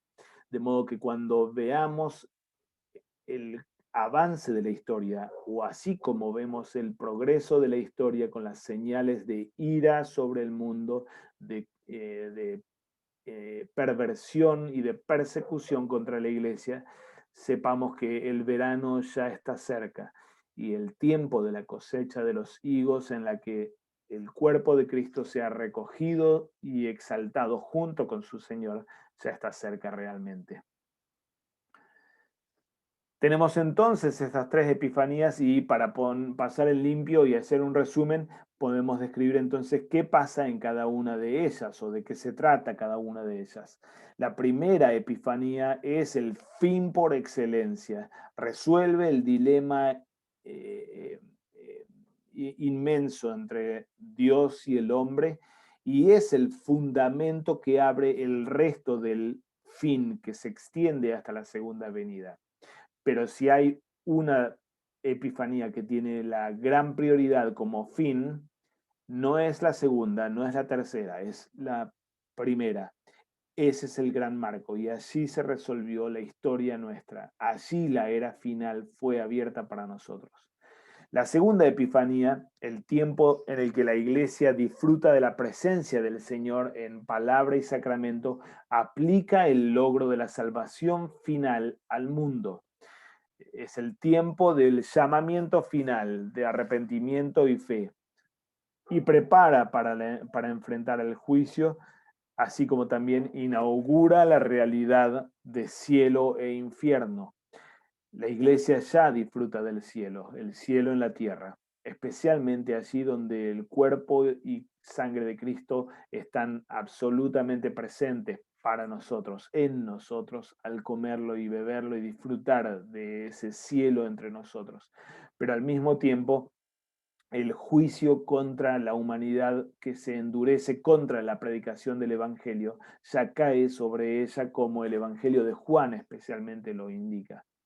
La tercera venida está anticipada por señales y es la venida en gloria. Es el fin de la era presente que va a estar acompañada por la resurrección general para salvación de unos y para condena de otros, el juicio final y la apertura del nuevo cielo y la nueva tierra que anuncia, por ejemplo, el libro de Apocalipsis. Aquí tenemos entonces un resumen de alguna forma de la enseñanza del Nuevo Testamento sobre estas tres venidas de Cristo, primero en carne, segundo en los medios de gracia y tercero en gloria. Todas ellas hacen al fin de los tiempos de los que nos habla Lucas mismo. Quisiera compartir con ustedes brevemente algunas falsas doctrinas sobre las últimas cosas y podríamos describirla aprovechando estas categorías de las tres epifanías como negación de cada una de estas epifanías. Hay algunas falsas doctrinas sobre las últimas cosas que niegan o minimizan el valor que tiene la primera venida y la toman solamente como una especie de comienzo pequeño para ser superado por el tiempo presente de la iglesia o ser revertido al final de los tiempos casi en contradicción con lo que fue abierto en la primera venida. El montanismo fue una herejía del siglo II, Joaquín de Fiore fue un falso maestro de la Edad Media y el pentecostalismo también repite el mismo error de estos dos primeros, hablando de una era del Espíritu como si superara la primera venida de Cristo y el peso que tiene la obra de Cristo en la historia de la salvación. Otra forma de distorsión en este mismo esquema es el que vemos en la teología de la liberación, en el movimiento ecuménico, con su idea giliástica, como habíamos hablado al comienzo de esta clase, de un paraíso aquí en la tierra. La teología de la liberación, teólogos latinoamericanos dicen, acá hay que hacer el cielo. No importa tanto aquello que viene y de hecho no queda atrás la obra de Cristo. Nosotros somos el fin de los tiempos y subimos el escalón por encima de Cristo, aplicando la igualdad de condiciones sociales y económicas, por ejemplo, o implementamos la unidad perfecta de la iglesia con la unidad eclesiástica del movimiento ecuménico. Hay una corriente teológica que en Latinoamérica no tiene tanta fuerza, pero sí en Europa y especialmente en Estados Unidos, que se llama teología del proceso, que dice que así como la humanidad evoluciona y avanza hacia un futuro brillante, del mismo modo Dios mismo va modificándose y mutando hasta llegar a ser la mariposa que vuele algún día en el fin de los tiempos. Aquel día Dios va a ser más Dios que hoy, está en camino de perfeccionamiento. Realmente una barbaridad de herejía. Pero lo que hace entonces esa teología del proceso del primer mundo es poner muy por debajo la relevancia y el peso que tiene la primera venida como el fin fundamental abierto en la muerte y resurrección de Cristo. Hay otras tradiciones que minimizan especialmente el tiempo presente y la relevancia escatológica o el peso de fin de los tiempos de lo que sucede hoy. La primera venida preparó las cosas y fue fundamental para la segunda venida, pero en el medio hay una especie de hueco, no muy certero y no muy impactante ni fundamental. La iglesia reformada, todas las iglesias evangélicas, salvo la luterana, eh, carecen o padecen de este error, minimizando el valor que tiene la proclamación del Evangelio y la efectividad del perdón entregado en la absolución y especialmente en la presencia real de Cristo y la efectividad del sacramento del bautismo. Entonces Cristo no está presente aquí y casi hay una primera epifanía y saltamos a la tercera sin tener a Cristo presente en medio de nosotros. Para los reformados entonces hoy es tiempo solamente de preparación y de espera para algo que va a venir allá en el futuro. Roma y la herejía dispensacionalista muy fuerte entre los pentecostales pone todo el peso y el énfasis en la tercera epifanía o segunda venida en gloria. Pero lo que hoy día tenemos para Roma y para el dispensacionalismo no es certeza, ni no da ninguna certeza para el juicio que viene, sino que es el tiempo en el que hay que esforzarse y esforzarse sabiendo que nunca vamos a llegar a la medida exacta, con terror y temblor, mirando lo que viene allá adelante, en esa tercera epifanía en gloria que va a ser en nuestra contra, en contra de la propia iglesia de alguna forma. Eh, Así que esto en Roma, si bien Roma no padece del error de los reformados, pero de todos modos esto en Roma y en el dispensacionalismo genera esa minimización o ese rebajar a la segunda epifanía o a este tiempo presente de la iglesia. Y finalmente hay toda una serie de tradiciones religiosas que niegan la tercera epifanía tomándola como puros mitos. No va a venir ningún fin del mundo, no va a venir ningún juicio final ni resurrección de los muertos. En nuestra cultura, desgraciadamente y lamentablemente, esto suena muy verosímil, esta herejía. Pensar que, bueno, Cristo vino, todo bien y fue muy importante y que hoy es el tiempo de prepararnos y el tiempo de disfrutar la iglesia, pero no con esperanza ni expectativa sobre lo que viene en el fin de esta historia, sino más que nada para pasar a la otra vida sin fin de esta historia.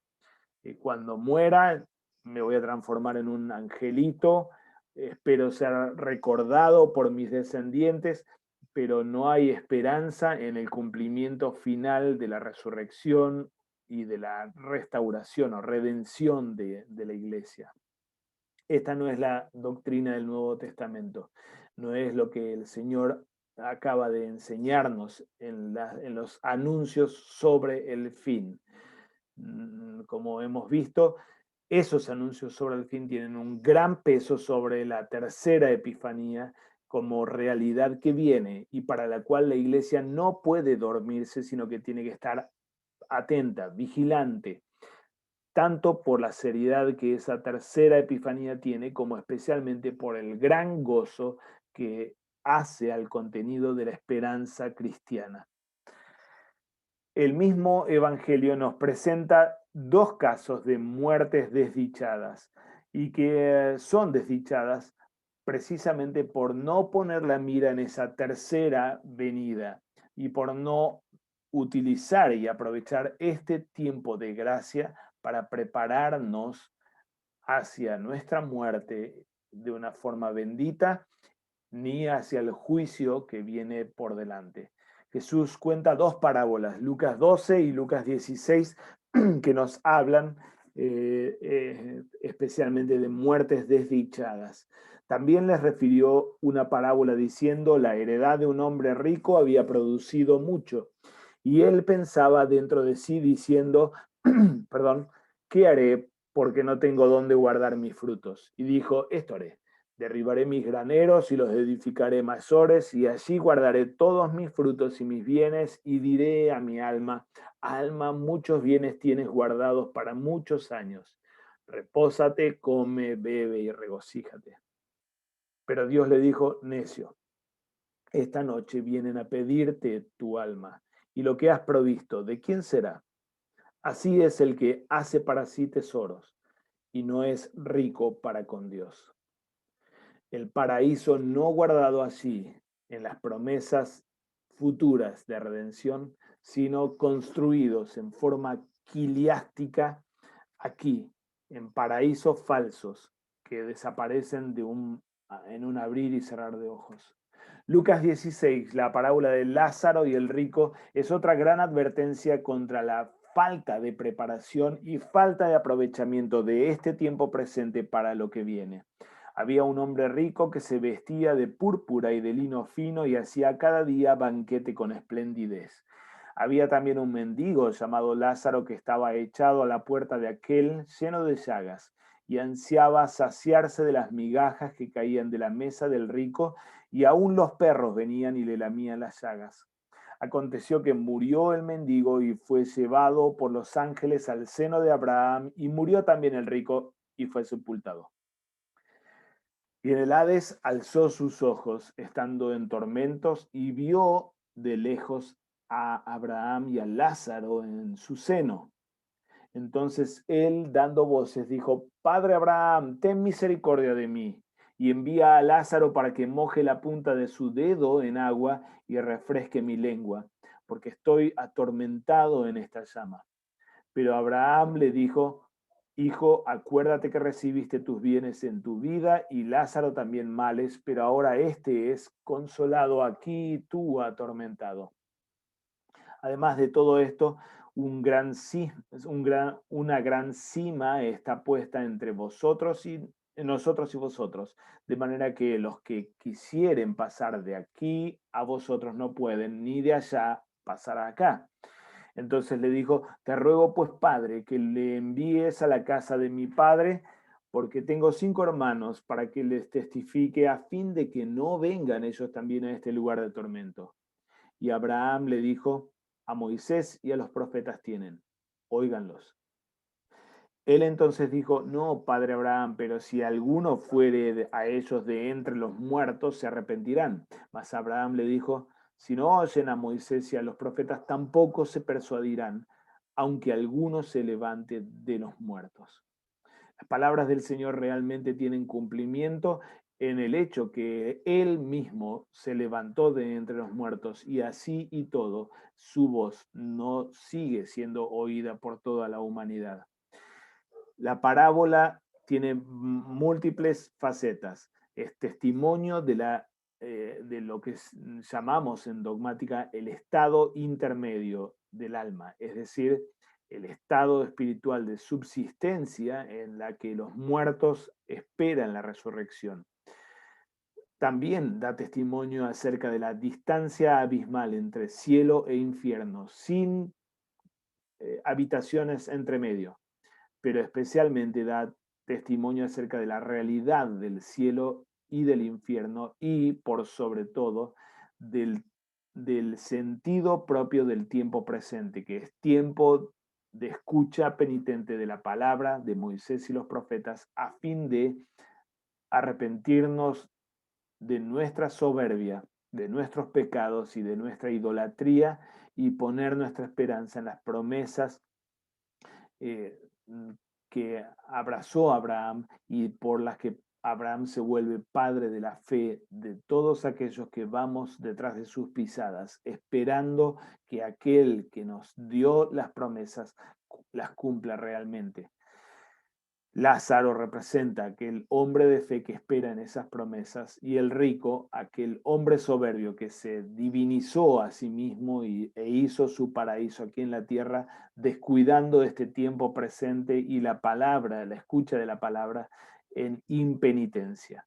Este tiempo es tiempo de arrepentimiento en espera y en anticipo por lo que viene. Las predicaciones de los apóstoles en Hechos una y otra vez repiten este mismo concepto fundamental. Este es el tiempo en el que Dios da la oportunidad para arrepentirse y esperar aquel regreso y cumplimiento de las promesas. Ahora bien, como decíamos hace un momento, la tercera epifanía o la segunda venida no es para la iglesia y no ha de ser para la iglesia motivo de terror, al contrario, ha de ser un motivo de gran consuelo porque las últimas cosas son el cumplimiento de aquellas grandes promesas que el Señor dio. Es que allí atrás nuestro está esa primera epifanía en la carne que representa el gran ya de la salvación como un hecho consumado y que habilita hoy la entrega certera del perdón y la entrada al paraíso. Esa entrada al paraíso no va a suceder en el futuro, sucede hoy, allí donde el Señor perdona los pecados y nos hace parte de su cuerpo y nos consuela con su presencia en cuerpo y sangre en el sacramento. Hoy caminamos como peregrinos en preparación gozosa y en espera ansiosa del día final de redención. Así lo vive la iglesia a estas tres epifanías y a este fin de los tiempos, no con terror, sino con el gran gozo de que la salvación ya fue realizada y fue hecha una realidad para nosotros en la obra de Cristo, que se aplica a mí y que me inserta a mí en el paraíso, en la palabra y los sacramentos, que anticipan aquel gozo del banquete escatológico hacia el que caminamos. Así la iglesia tiene testimonios también en Lucas y Hechos de muertes no solamente desdichadas, sino también muertes dichosas, como la del primer mártir cristiano, Esteban. Esteban, lleno del Espíritu Santo, puesto los ojos en el cielo, vio la gloria de Dios y a Jesús que estaba a la diestra de Dios, y dijo: He aquí veo los cielos abiertos y al Hijo del Hombre que está a la diestra de Dios. Entonces ellos, dando grandes voces, se taparon los oídos y arremetieron a una contra él, y echándole fuera de la ciudad, le apedrearon, y los testigos pusieron sus ropas a los pies de un joven que se llamaba Saulo, y apedreaban a Esteban mientras él invocaba y decía: Señor Jesús, recibe mi espíritu. Y puesto de rodillas, clamó a gran voz: Señor, no les tomes en cuenta este pecado. Y habiendo dicho esto, durmió. Bendita muerte la de Esteban, que es capaz de dar la vida por causa de la confesión de Cristo y de la proclamación del Evangelio. Bendita muerte es la de este primer padre en el martirio de Esteban, que es beneficiado con el don del Espíritu Santo y con la mirada puesta en Cristo, en ese Señor que está parado a la diestra del Padre, rogando por la iglesia y afirmando, fortaleciendo a la iglesia en medio de los sufrimientos. Bendita la muerte de este primer mártir, Esteban, que descansa en las manos del Señor, orando: recibe mi espíritu, Señor Jesús, y clamando por el perdón de los torturadores y de sus enemigos, dando perdón a ellos también. Bendita la muerte de este Esteban, que no murió, sino que, como toda la iglesia, durmió en la espera de aquel día en que seamos levantados de nuestro sueño. En la otra punta del comienzo de Lucas Hechos, Lucas nos relata otra muerte bendita, la de Simeón, aquel anciano de Israel que abraza con sus manos el cuerpo del Mesías, el cuerpo del Cristo prometido, y en el Espíritu Santo puede confesarlo como el ungido del Señor y puede descansar en paz, poniendo en sus manos, en las manos del Señor, su propia vida y despidiéndose del Señor, dándole gracias por haberle permitido y concedido ver esta luz para las naciones, que es Cristo, de acuerdo con las promesas de la palabra. Y he aquí había en Jerusalén un hombre llamado Simeón, y este hombre justo y piadoso esperaba la consolación de Israel, y el Espíritu Santo estaba sobre él. Y le había sido revelado por el Espíritu Santo que no vería la muerte antes que viese al ungido del Señor. Y movido por el Espíritu vino al templo. Y cuando los padres del niño Jesús lo trajeron al templo para hacer por él conforme al rito de la ley, él le tomó en sus brazos y bendijo a Dios diciendo: Ahora, Señor, despides a tu siervo en paz conforme a tu palabra, porque han visto mis ojos tu salvación, la cual has preparado en presencia de todos los pueblos, luz para revelación a los gentiles y gloria de tu pueblo Israel. La iglesia canta y se prepara para su propia muerte domingo tras domingo, entonando el mismo canto, el Nunc Dimittis. Ahora, Señor, el canto y la oración de Simeón, descansando en gozo en manos del Señor ya para morir, por el hecho de saber del gran ya de la redención, que se ha abierto en la encarnación del Hijo del Hombre para redención de toda la humanidad. Incluso faltando todavía no, o muchos todavía no, la iglesia puede entonar junto con Simeón este gran himno del ya de la redención abierta por la encarnación de Cristo y la obra de muerte y resurrección de este Señor, porque es en él que el mundo ya tiene salvación y consuelo, y es en él que tenemos reconciliación segura con el Padre. Quiera el Señor darnos esa misma gozosa muerte, pero especialmente quiera el Señor usarnos a cada uno de nosotros y a ti como diaconisa para preparar a muchos y a muchas personas, a muchas mujeres, para morir de esta misma forma, en esta bendita muerte, de confesión hasta el extremo como la de Esteban, descanso en las manos del Señor y el regocijo del gran ya de la salvación que nos da certeza para mirar a la muerte no con terror.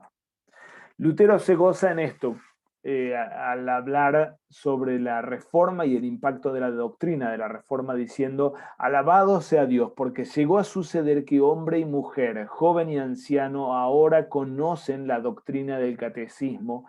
Ellos saben cómo creer, vivir, orar, sufrir y morir, pues las conciencias están bien instruidas respecto de cómo ser cristianos y cómo reconocer a Cristo.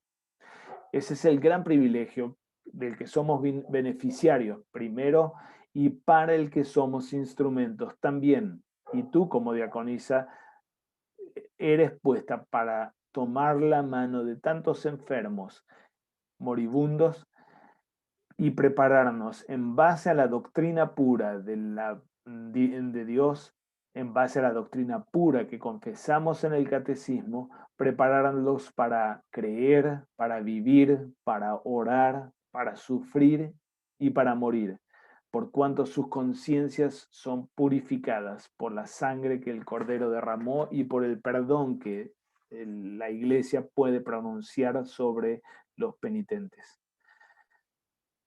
Última cita de Lutero, fundamental para esto justamente: ¿cómo prepararnos para morir? Búscate solamente en Cristo y no en ti mismo, y te hallarás en Él eternamente. Pues Él es la imagen de vida e inmortalidad en contra de la muerte que Él mismo sufrió, pero por su resurrección de entre los muertos Él derrotó la muerte con su vida. Él es la imagen de la gracia de Dios contra el pecado que Él asumió, pero por su perfecta obediencia Él venció. Él es la imagen del cielo, el que fue abandonado por Dios como maldito, pero triunfó sobre el infierno por su omnipotente amor, demostrando así ser el Hijo más amado, quien nos entrega todo esto si tan solo creemos.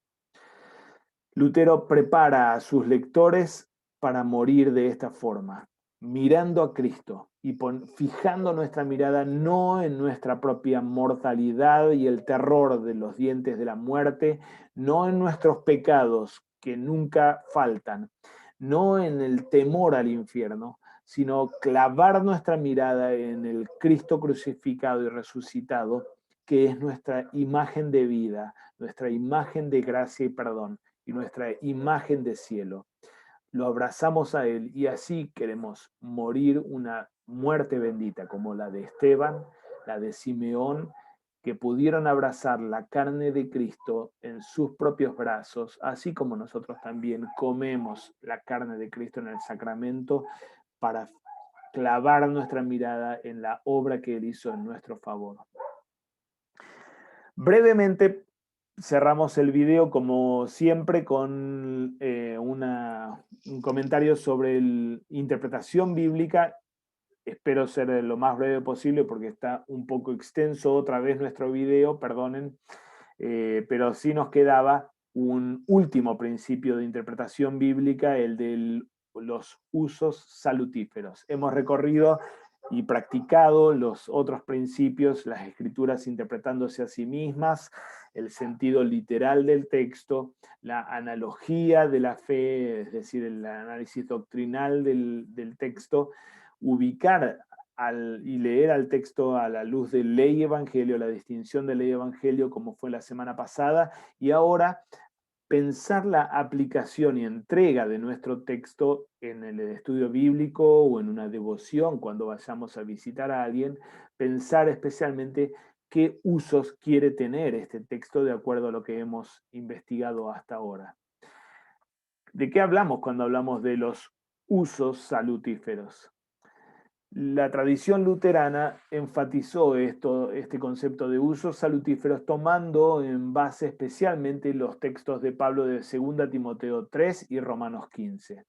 Toda escritura es inspirada por Dios y útil para enseñar, para redarguir, para corregir, para instruir en justicia, a fin de que el hombre de Dios sea perfecto, enteramente preparado para toda buena obra.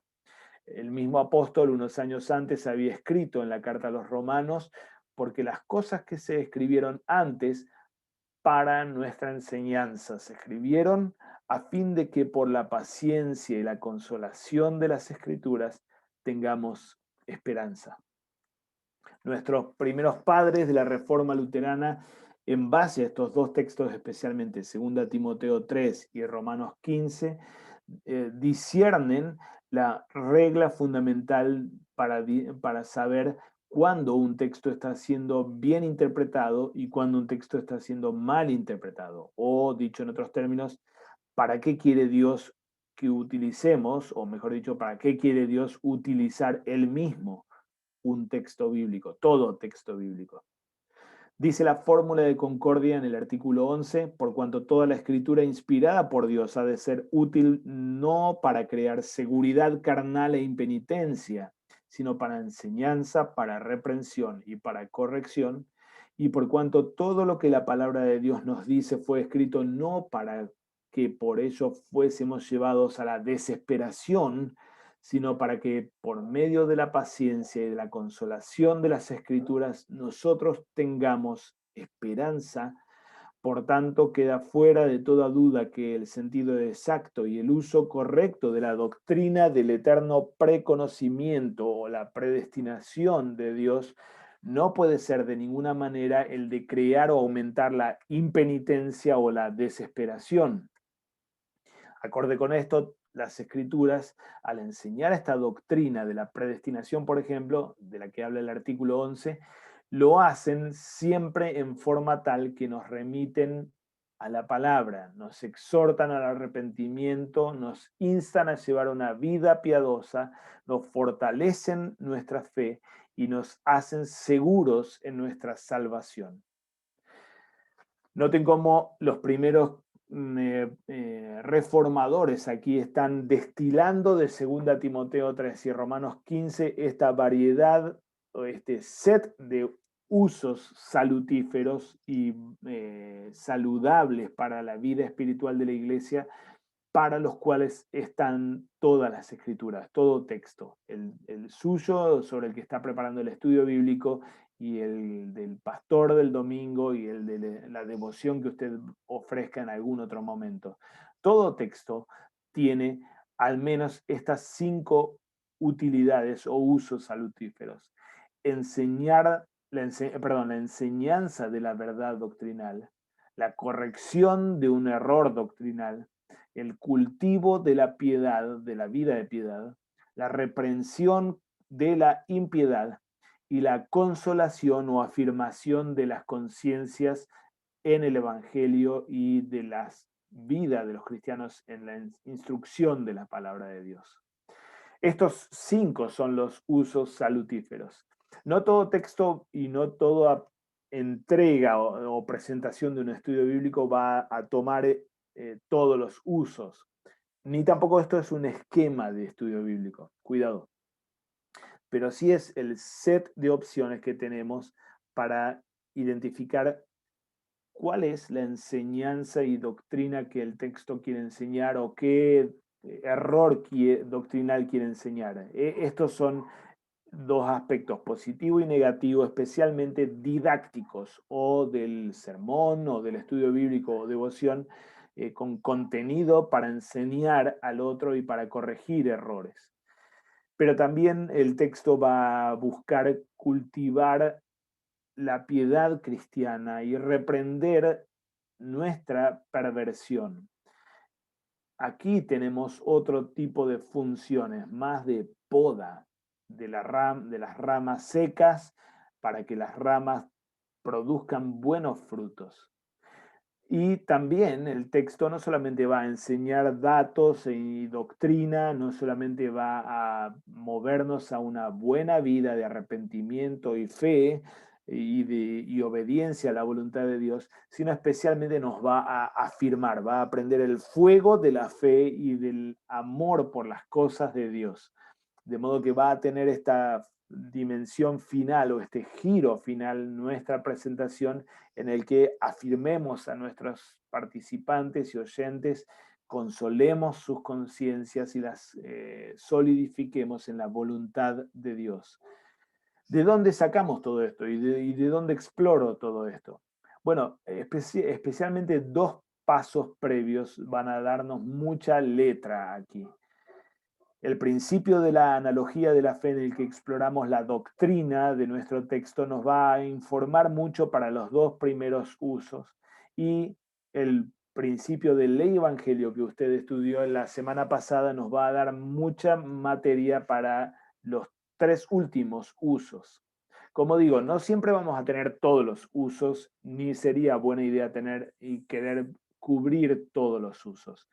Pero sí, en este principio 5 o bajo este principio 5 pensamos en estas alternativas de estos 5 usos e intentamos, en base a lo que hemos hecho hasta ahora en el análisis del texto, especialmente en lo que hemos hecho en la analogía de la fe y en la lectura bajo ley y evangelio, bueno, ¿cuáles son los énfasis por donde quiere ir el texto? Eh, eh, ¿Cuáles son de estos 5 usos los primordiales y en qué sentido lo voy a utilizar al uso 1, al uso 4 y al uso 5? ¿Cuál va a ser el contenido del que yo hable allí y cómo voy a encarar ese uso? Como digo, los pasos previos nos informan para este último, así que aquí no tenemos nada nuevo realmente. Pero sí, el principio 5, los usos salutíferos, nos orientan y organizan ya para la entrega del estudio de la devoción para la que nos hemos preparado y especialmente nos orientan para cómo utilizar a nuestro texto de una forma que sea saludable para la vida espiritual del oyente y del que escucha esto. Les recuerdo brevemente aquel texto que hemos considerado unas clases atrás, el de la mujer de mala vida que unge los pies de Jesús en la casa de Simón el fariseo para repasar estos 5 usos: enseñanza de la verdad, corrección del error, cultivar la piedad, reprender la impiedad y consolación.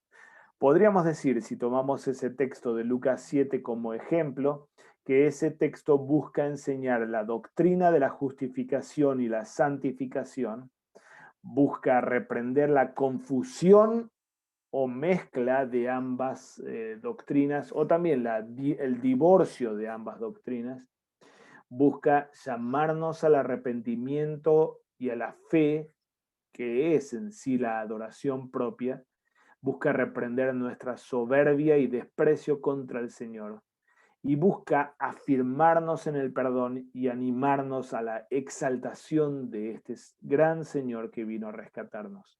Estos serían 5 usos salutíferos o los 5 usos salutíferos en base a lo que hemos visto, por ejemplo, en 2 clases atrás, cuando vimos analogía de la fe del texto de Lucas 7, la mujer de mala vida en la casa de Simón el fariseo. Nos mueve para este lado. Entonces, allí tenemos una buena guía para saber, bueno, cuáles van a ser los énfasis en el estudio bíblico de ese texto o en la devoción de ese texto. Hermanas, ya la noche se acerca y estamos todos agotados, esperando que el Señor vuelva. Realmente es así. Ven, Señor Jesús, así ora el Espíritu por la iglesia y así se une la iglesia al Espíritu, orando al Señor para que Él venga nuevamente, para que venga finalmente, así nuestra redención se acerque en forma definitiva y completa. Que el Señor la bendiga en su vida y en su vida de servicio al prójimo, y la bendiga en lo que queda de esta semana y de esta materia también, así como del resto del programa de diaconía. Gracias por la paciencia y gracias por la buena participación también durante el trimestre. Amén.